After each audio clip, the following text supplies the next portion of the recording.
Welcome everyone to the launch class. We're excited to see all of you today. How's everybody doing? Good. Good, good. Everybody's doing good. Spring is coming. Awesome.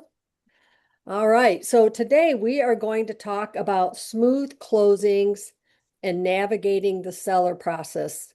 I sent you these last week with the buyer process as well. If you didn't get it, let me know and I will resend that over to you. Um, so we're going to get started. Let me share my screen and we're going to just talk about the steps of the listing to close process. And we're not going to go into depth on each step, but hey, Joni, how are you? Good.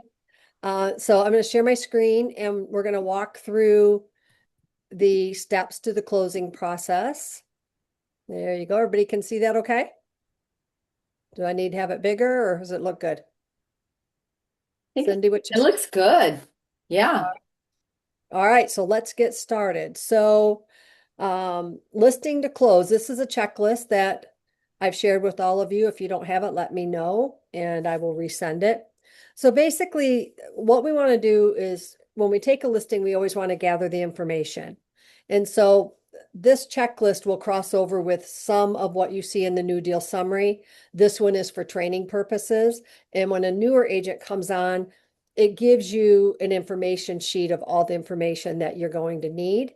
You can organize it however you would like to. There are different programs. Some of you have your own CRM. Some of you use Dotloop with a task sheet. Some use Folio, which is what I use. Whatever it is, Follow Up Boss. But either way, this is the information that you're going to want to know. So basically, we're going to want to have the seller, whether there's one or two sellers, however many, their email, their phone number, their property address. I always put in here, what's the list price, when is it listed, and when does it expire? So once again, like I said, however you organize it, we're going to want to know this information. And then the same is once it goes pending. What day did it go pending? Why is that important? Who can tell me why is the pending date ultra important? Anybody? Jill? The deadlines? Yes, because all your timelines depend on this. Yeah. Okay. So we want to know for sure when that executed, there's a complete meeting of the minds in writing so that we know when our day one starts for all the contractual deadlines. Correct. What is the pending price? Who's the buyer's agent? What company they are with? What's the closing date? Um, when is there an EMD to be collected? By what date? And how much is it? Who we are using to provide title insurance, who the buyer's agent is using to provide title insurance. So all of this is really important to our communication. These are the first things I ask when I take a pending contract and or accept a pending contract. And then is there a home warranty? I have that on here because it's really important that that home warranty makes it to the final settlement statement. Who's paying it, which warranty. There's several different companies, several different plans, and who is paying it so it makes it to the settlement statement. Yeah, you don't Also, want to be backtracking that home warranty. That can be a mess after yes, closing. yeah. And actually, I use the system called Folio, and all of this information goes into it. And so then I'm not trying to remember. It all has dates of when to be triggered, the dates to trigger when I should be following up on that. So whatever system you have, whether that's a spreadsheet or other, just make sure that you track all these so right, so you're not having to backtrack. And then who's the lender, who's the loan officer, um, what information do you need to get to them? You need to share a copy of the purchase agreement with them and who those contacts are. So once the loan process goes along, what date did they file, or excuse me, make formal loan application?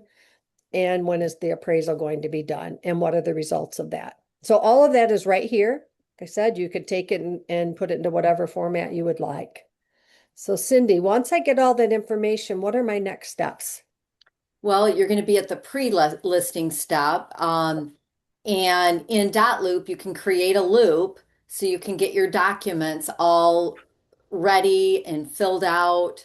And I like to have all of my information in advance.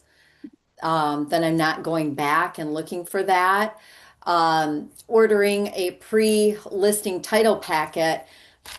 I've actually been doing that more and more because there's a lot of different situations. If you're doing an estate, a regular sale, if it's a divorce, all that, it helps you know kind of what you're dealing with. And it's just very helpful and it saves time. And then preparing your listing packet and marketing plan, the market analysis, that's all part of I've already done that. I've got that when I've met with the client. I'm prepared to have that. A net sheet is very, very important. You do not want your clients asking or finding out later that, oh my, I didn't realize I had that fee and all that. So those net sheets are very important. And I use Star Title's net sheet. It's Mhm. very easy. It gives a full detail. You can do a buyer one, you can do a seller one. Um, and then getting all that prepared, and then it's time for the listing appointment. And the listing appointment, like I said, I will have all of this. In fact, I have a listing tomorrow. I'm going through, I've got everything. I've gone through my checklist and it just helps you be more prepared too. Property upgrades, you can actually find that when you meet with a seller. I have a notebook, I take notes. Anything that I think is an upgrade or any specific notes that that seller gives you, they might say, hey, I really want you to highlight the generator. We just put in a generator, things like that. If they have a survey or a plat map, that's always helpful. And then I discuss showing instructions. They may have an alarm system, especially if the family's out of town. You want to make sure and get permission if they want you to be able to share the code on the alarm system. Let them know if you're going to have a combo box, all that. If it's an occupied property, then I established how they want showings handled in advance with them. So there's no question after the fact. If it's a condo, you can get an information sheet, you can get the condo docs, all that, and your seller will be impressed because you're already preparing them for that listing and what documents will be needed. Perfect. And so all of the things that we just talked about in this section, I drop any documentation into my loop. I start a new folder and it might say pre-listing or market analysis, however you want to organize it. But I will literally drop once my listing goes live, which I'm getting a little bit, well, actually it's going to be in the next but I will put a copy of that listing in there. I will put any copies of like a list of upgrades, a survey if there is one, anything that you want to be able to reference. It's just like your personal filing cabinet. So when you go to on that pre-listing appointment, you're going to go prepared. Anything that you can see, you want to know a lot about that house. And we have other classes where we talk about how to have a listing appointment, but this is just running through the steps of it. But you're going to have these conversations with your seller. Really important here that Cindy touched on the last point, condominium information sheet. When I list a condo, we have an information sheet that is part of our G-card documents. Your board may have something similar. Otherwise, you can pull this one and use it. And I get ahead of that. And the reason I need to get ahead of that is I need to get that off to the association or the management company so I understand what is the buy-in fee, what are the rules and regulations for pets, how many parking spots, um, what's the monthly, what does it cover, all those things. So when Jill comes along and she brings a buyer, I can have that information readily available and it's been signed by the management company for verification and it will it'll avoid as many mistakes as possible. So very important. Sometimes agents don't understand that there is that form available and it's a really effective tool. So any Yeah. questions so far? I do. Okay. What does your run reverse prospecting process look like? As far as, just over high level. Yeah, so basically, when you go into the MLS, that tool is there. You can set that up and it will just reverse. Have you used it before? No? No. Okay. So what it will do is it will look. So when I put a listing in, it used to have where I can say reverse prospecting, yes or no. And so depending, I'll say yes. It doesn't bother me if somebody wants to see if I have a match for their property. And then it will look through as soon as that property is listed and it will share that there might be a match there. It's pretty simple. Oh, you It's, mean like if somebody else has a search set up that yes. it will, okay. Yeah, I've gotten a couple of those emails, so I Yep. understand. Okay. Yep. It's a nice feature, I think. Yeah. Yeah. And I'll get an email say, we see that we have a possible match. Your client, blah, blah, blah, is looking at a 3-bedroom, 2-bath in Mattawan. So if I missed it, they're alerting me and they're working well for their seller too. Yep. Anything else? Anybody? All right. So then once you get through this pre-listing, you want to set up your dot loop so everything's ready to go. You're going to fill out your documents in dot loop so everything is fillable. I take a copy with me to my listing appointment and I review those forms with them. They can either sign them then and there, and then I'll just scan them back into dot loop, or I'll say, as soon as I get back, I will send you a copy of this for you to e-sign, whichever you prefer. But basically, once you get that loop set up and you have all the final paperwork signed right here, you want to be sure to submit those documents for review. And that is so that our administrators know that that listing file is there. They can review it and they can let you know if you're missing anything. It just keeps you ahead of the process. Okay. One of the other things you want to do on a listing is, does it need staged? This is the time to talk to your seller about having the home staged, whether you're going to help do it or ask them to declutter. If they need to paint, organize, this is where you want to do this, is at this point of the appointment. Then once they're ready, you're going to order the photos. You can do most of that online. Set your time, get that scheduled. And then once you get the photos, all the paperwork signed, you've got it back, you'll need to enter it into the MLS. And be sure to upload the seller disclosures, lead-based paint, any property upgrades. Some people put a flyer, they upload a flyer about the property that they've created. Um, And the listing contract and what? and uploading the listing contract Okay, in the so MLS. yes, for the MLS. Now, we don't do that in my board, so do you just mark that private? Is that how that works? Yeah, it's automatically marked, but we're required to. We have to Okay. mark them within 24 hours. Okay, so if your board requires that, some do, some don't, make sure to do that. We just talked about run reverse prospecting. You can say yes so others can find you. You'll make sure that when you upload your photos, they're in some sort of an order. I like to have the flow of the house when you walk in. I start with the front and work through so they can see. Remember that photos are your first showing appointment and they should be amazing. You should really showcase the property and entice others to want to book an appointment and come and see the home. And then set up showing time. You can do that automatically so that you get the requests by text or email. You can respond. It gives them the access. Also, if you prefer to, you can also set up your seller to get those appointments. And so I always talk to my seller about that. If it's vacant, I'm going to automatically confirm them. If it's not, I see it, but I don't respond. I let the seller respond to say, yes, that's a good time or not a good time. And if it's not, they can text me and I'll organize a better time for them. Also, remember on showing time, you can restrict certain hours. If you don't restrict it, they can come at 6 a.m. So you want to be sure that you're blocking off if your person, if your seller doesn't want to show it at 9 a.m., make sure you restrict those hours so that others aren't able to schedule appointments. I will tell you one thing I do not like about showing time.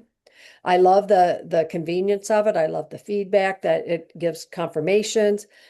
But what I don't like is when I go as a buyer to show a property, I can see that there are other appointments or there are not other appointments. I can't see who has them, but say a listing is new and there are 3 appointments on Monday, 5 on Tuesday, 3 on Wednesday, and I have to move in there. It won't let me book over those. So that's good for the seller because they're getting traction. But what if I go in and there's no other showings scheduled? I don't see a high demand for this home. Doesn't mean there won't be, but at this moment there's not. And I don't like that part of it because you can see if there's an appointment or not. And I wish that they weren't so transparent on that. So make sure you install your key box, central lock combination.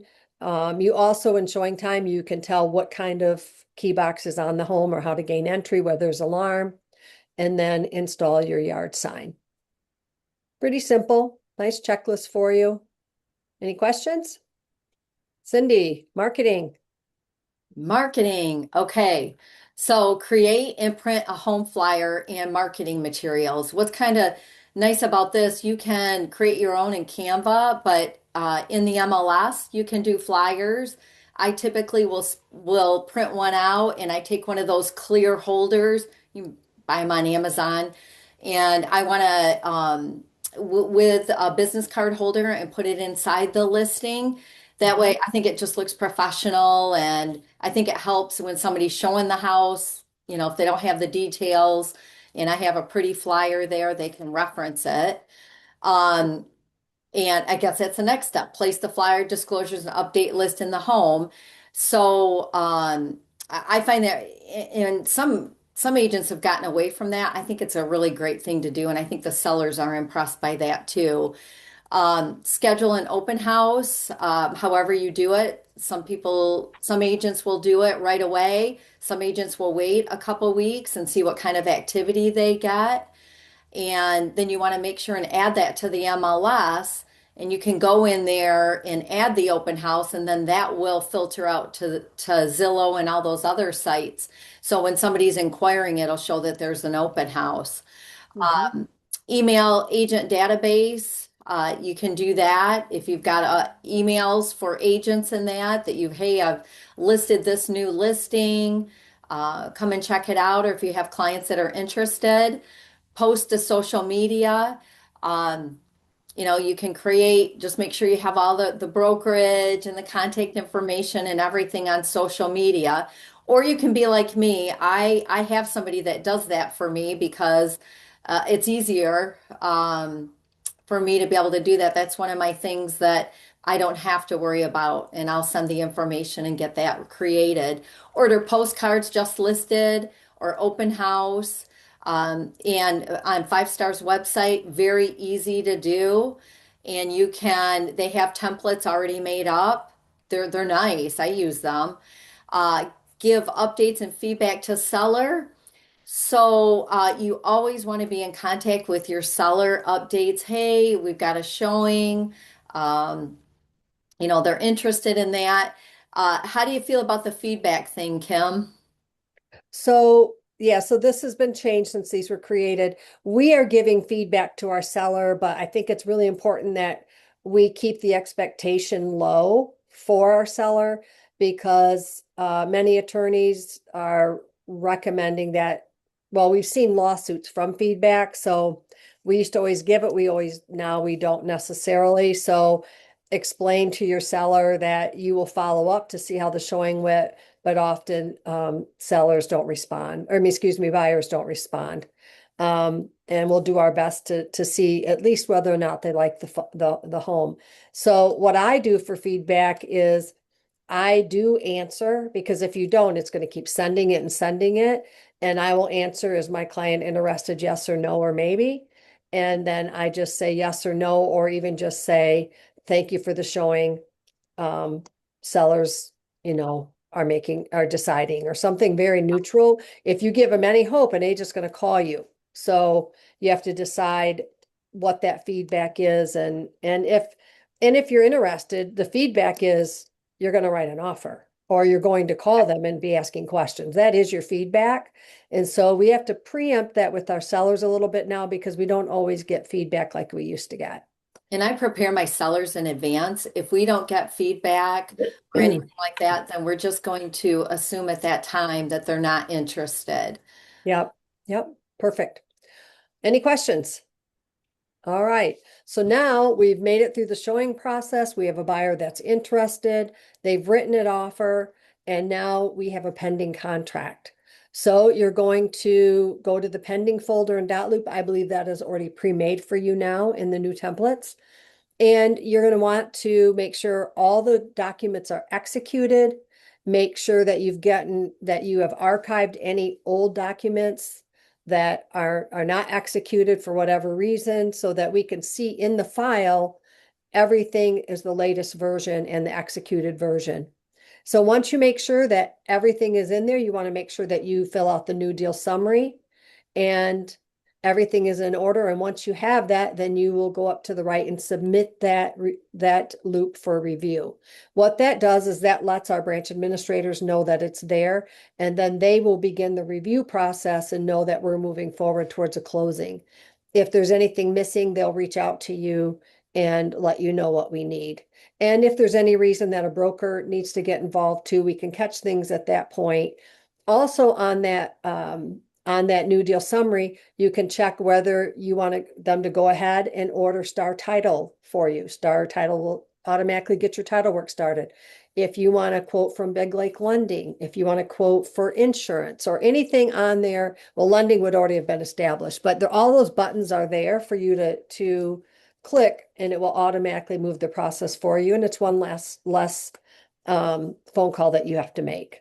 So you'll want to make sure that you have a copy of the pre-approval funds in there. Once the earnest money is collected, if they give you a copy, you want to put that copy in there. Once in a while, we get another agent who does not want to provide a copy, but we do want verification that it was. Nothing says they have to give us a copy. It's just been pretty standard that we do share that. But either way, it is your job as the listing agent to make sure that that earnest money was collected and you have that in writing, okay? You don't want to get past inspections and found out the earnest money was never collected. You need to make sure that all parties are following the timelines of the contract. Often, every time I typically will do a new net sheet. I did one when I estimated what they would make from the sale of the property. Now I have an offer, I'll create a summary and I'll run the final numbers. Maybe the final number was 300,000. We're paying X amount to a buyer's agent. We are now paying X amount to closing costs. We've included a home warranty. Whatever that is, it's really important to give them a new update. Remember the word estimated. When I send these, I always use the word estimated because they should be close, but they are not always perfect. And sellers and buyers will hold you to it. And so often it depends which day of the month we close. The taxes, the prorations may change. There may be small changes that won't be exactly to the exact number, but it should be close. And I do upload that into Dotloop as well. I want a track record of everything I've provided. I want it to be total transparent in their loop. Okay. And then don't forget to change the pending status, the status in flex to pending. We talked about ordering title work. If you want, you can go ahead and put up your pending sign. Some put it up now, some put it up after inspections. Depends on what you prefer. I put it up after inspections. I don't want to put it up and take it down. So I wait. If there's a survey, if you negotiated that the seller is going to provide a survey, then they should follow through with that. If the buyer is going to do one, then that would be on their end to do, but follow the things in the contract that need to be followed up on. If you go through inspections and there's a price change, be sure to always update your new deal summary. When title goes in there to create your settlement statement, they are going to look at that new deal summary. They will look at forms, but we also want to make sure that they see every form that's there. So on a transaction I recently did, the price changed and then we added closing costs. So be sure that you're updating the new deal summary so everything is transparent. I might even highlight it in yellow whatever it is, make sure that your numbers are accurate on that summary page. If there are receipts or other documents, I upload those there. The other thing is that those are very nice to have when a client calls you a year later or two years later and they can't find something, you have it readily accessible and you can get it to them right away. So, and they have access to this as well.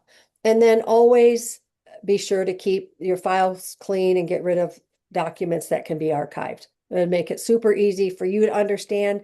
If broker support needs to help you with something, we know that we're dealing with the most updated forms and we could get in there and take a look. Okay, any questions? Do you normally do an addendum to the listing agreement if there's a price change? With the Depends when it is. Is it the seller is reducing the price? yeah, Yes. okay. Yep. Yep. Now, if it's a price change because it's negotiated on a pending, Oh, then we're not going to put that in. We're not going to change the MLS for that. That's just going to be documented. Am I answering your question right? yes. Yeah. Okay. Yeah, so if you're doing it as a price reduction or price change, yes, there is an addendum that you want to fill out a change form. Yep. Okay. But then also if it's, she would do an addendum if you're changing the price of the contract. Let's say you agreed to 345 and you're reducing it to 342. Right, that's what we're talking about. So that's one. But like if you're in a pending situation and they made an offer and then you've changed the price, that's not going to go on the MLS. Yeah. Yeah. Right. Oh, correct. Yeah. Yeah. All right. Got it? Yep. All right, Cindy, let's talk about inspections. Inspections. Well, the very first thing, verify utilities are on, and that includes the gas. Because I can't tell you how many inspections I went to in the fireplace because the gas was not on or the pilot light was not on. Because most inspectors won't do that, and you want to make sure if you have a gas fireplace that that is working. Yep. Um, but you'll talk to your buyers, make sure you're following all timelines. Like Kim said, this is a very, very important timeline. And talk with with your buyers to see about inspections, but for your sellers, you want to make sure that you are updating and letting them know that okay, the buyer agent requested these inspections. This inspector's coming then. Pest inspector is coming hopefully the same time or right on in that because it can be all different timelines. So you just don't want them showing up at your listing and not communicating that to your seller. That can be awkward Mhm. and get permission, well and septic, all that. Make sure that you're sharing with the buyer agent when you get that call that the inspector's coming and all that. If there's any repairs or anything that needs to be done, I think I was the queen of well and septic issues last year. So it's very, very important on those to make sure you communicate and everything needs to be in writing on that. Mhm. If there's additional inspections, the chimney, sprinkler, pool, sewer scope, all that, you want to make sure that those are all documented and you have that scheduled. Mhm. And then let's see, we went through the date. If repairs, remember all repairs and that, you're going to follow the timelines on your contract and you're going to put everything in writing. Never assume, because sometimes you'll have conversations with that agent, but make sure that those are all documented and agreed upon, and make sure that you are first getting permission from your seller to communicate whatever you're communicating to that buyer agent. So they are in the loop as well. And well, in septic, sometimes there's what's called point of sale, which means that is a mandatory well and septic inspection that has to have a conformance letter prior to closing. Make sure you're on top of that, that you're getting that, and that you're in contact with the county to make sure that that's in the process as well. But those inspection timelines, they'll creep up really quick. So make sure that you have alerts and know when that inspection timeline is done and how much time your seller has to negotiate anything on that. Yeah, and remember, you're on the selling side, so you're verifying and you're giving access. The Yep. buyer and buyer's agent are over there doing scheduling and doing and performing inspections, but you're sitting there waiting. And so typically, pest inspection, radon, home inspection will all be performed at the same time. If there's a radon, they may ask to come place it a couple days prior so they can take it when they leave. But common courtesy at trying to bulk those inspections is really important. And then, of course, the well and septic is typically separate from that. But buyers may have they may ask you if the sprinkler is on. And if it's not turned on, they may ask for it to be on so they can do an inspection. But these are just other inspections, but they aren't limited to any inspection. They could be um, foundational. They could be a lot of anything else that a buyer wants to inspect. We Yep. need to give them access, right? All right. And then title insurance. You've already ordered it. And most contracts will say within 10 days that you want that ordered and we would like a copy of it. Be sure that when you get that title work that you are reviewing it. Yeah, on the seller side, I've already ordered it. I've already looked at it. I've already verified who has the authority to sign, who owns the house, if it's a trust, who is the executor, who has the authority. Do we need a death certificate? Did somebody pass away? Was there a divorce? Title work is very, very, very important to a transaction. So be sure that you are reviewing it, that you are reviewing it with your seller. And I always send a copy of it over to the buyer's agent. I don't assume somebody else gave it to them.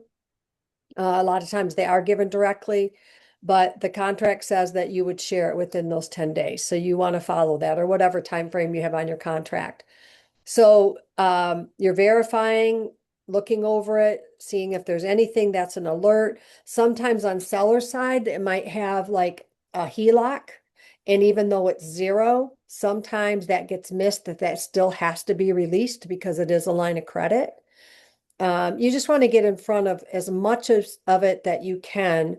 If it's a manufactured home, maybe there's not an affidavit of a fixture. There's a lot of things that we cover in clearing title. The title company, Star Title, will work on, and anything that we can get ahead of is really, really important. So if you have a certificate of trust, uh, divorce decree, anything that you can um, get ahead of is always very helpful. And then also make sure, are there any outstanding taxes? Are there assessments to be paid off and who's Yeah. paying that? Is there a mortgage? Are there liens? Are there any exceptions? So spend some time learning and understanding title insurance because it does have to be clear before that transaction can close. Yeah, and sometimes on title work, it'll show that they're still researching assessments. You can actually call the drain commissioner directly and ask and see if there's a drain assessment, especially if you know that there's some work being done in that. That way you can kind of get ahead of it. So you're not finding that out closer to closing and you can alert your seller on that. hmm And then also be aware there are some parts of the cities that are converting from water and sewer. And we have an area here that's been converting for a while. And so you really want to call that township and ask exactly what are the rules of that hookup. Does the hookup need to take place once there's a sale? Does the hookup need to take place once the sewer fails? What are the rules? What are the assessments? What has been assessed and attached to the property?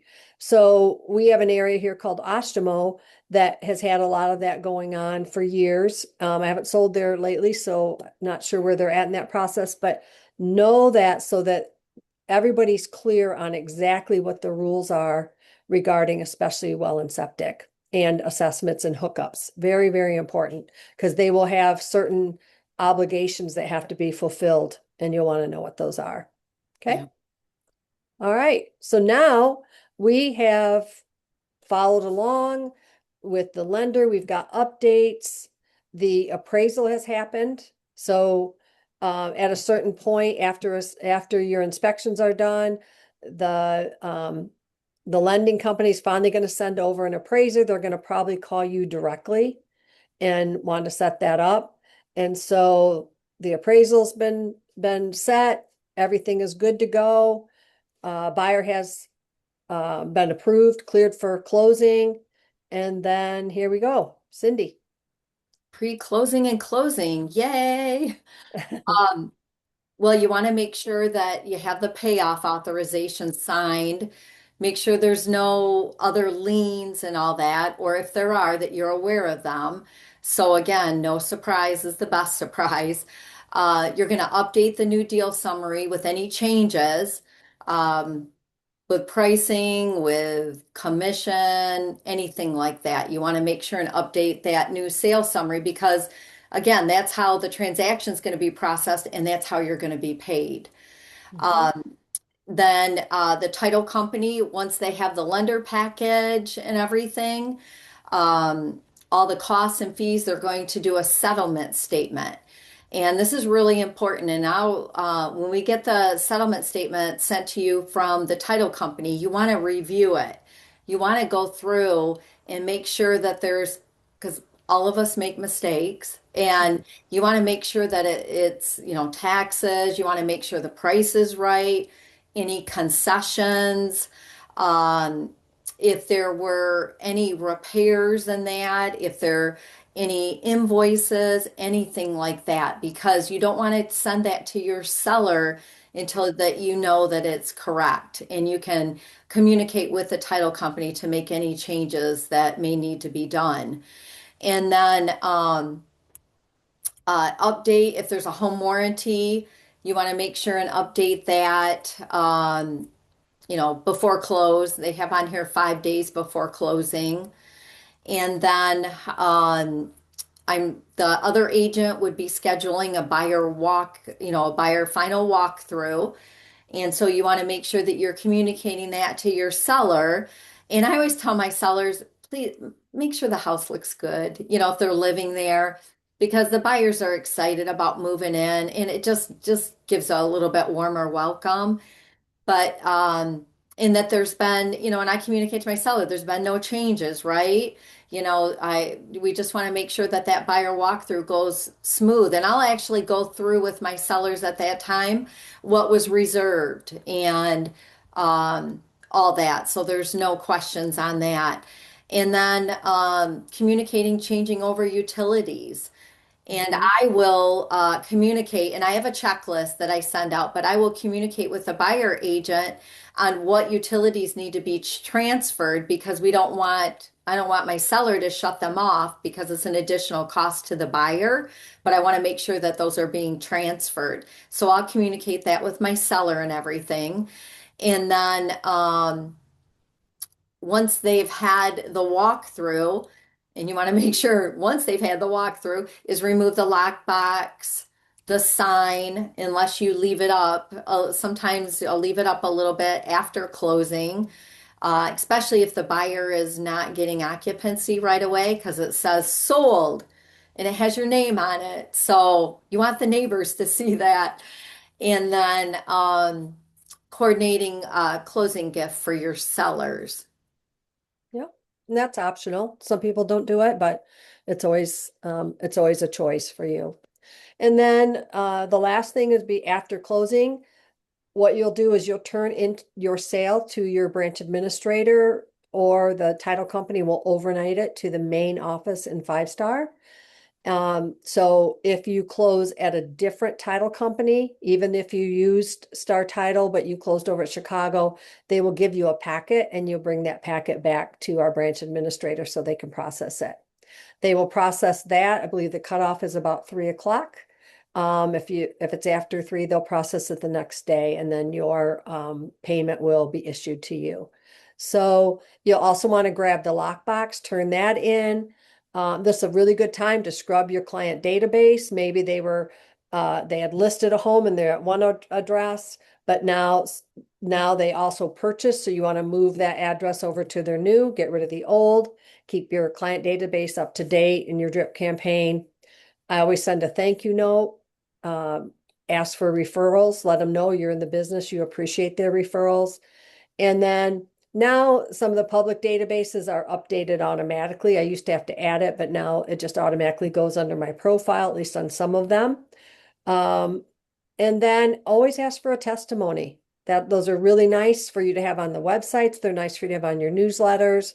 And then once again, 5 Star as a marketing department, if you want to send out some solds or do a social media post, whatever it is that you want to do after the sale. But it's really important that you keep in touch with your sellers and your buyers after the sale, and continue that relationship once the sale is closed. So that is an overview of the process. What questions do you have? Anything? This is the time for us to How do you help you. talk to your sellers about their Ring cameras? I know that I know they should take them down. But We don't take them down. Nope. no, You're talking about outdoor, like doorbells, or inside the Mhm. house? Outside the Outside. door. Nope, we don't have to take them down. Oh, No, okay.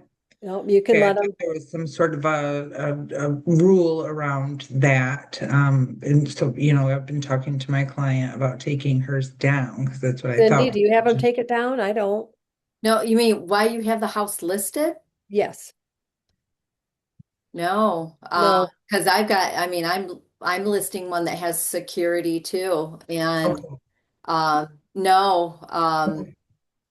no, I don't think I've ever had a seller take it down. And I mean, you kind of assume, Jill, whenever you're showing a house and that you are being watched. I mean, Yeah. most people have that, but no, it's Mhm. not a requirement to take that down. Now, you could put on the listing under agent to agent remarks, as a courtesy, or in your showing time when you're setting up a showing that, there are cameras on the property. You could do that, but it's not required. Okay, I Right. thought I'd We're, heard in another training session there was some issues that had come up regarding security cameras and listening in, well, yeah, they showing. can, you have to, you definitely, it's a two-party consent state that we are in. So you definitely have to have consent to record for sure. But you have to have consent and you have to follow the rules. I don't have them right in front of me, but Yeah. recording, you do have to give notice, a sign, but, and in any private areas.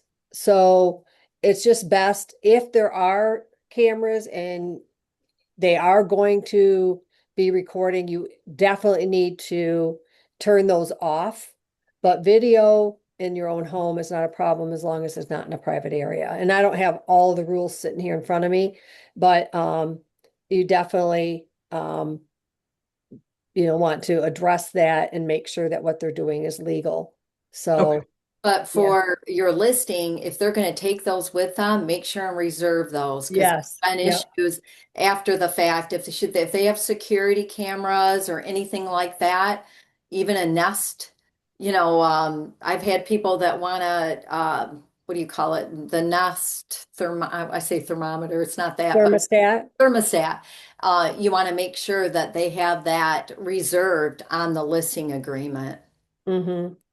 Yeah, so yes, that's very important because those are objects that get disputed. So if they're taking their smart system with them, make sure that that gets reserved, not only in the listing, but it makes it to the buyer seller contract. And then, videos at the doorbell videos at the entry are allowed. It is a good idea to disclose if there are any recordings in progress. Um, really should disable the audio and maybe put up a sign. That's going to be your best practice for that. okay, And we probably did talk about where there's been problems I have had where I was talking with a client outside the home by the driveway. And the next day, the listing agent said, "Boy, you handled that well." And I was like, "What do you mean I handled that well?" So not only outside the garage were they videoing, but they were listening Yeah. And so you should not be listening. There are laws regarding that. So yeah, I always assume that I am being listened always, to. always assume. I wouldn't have thought once we were out by the cars, Yeah.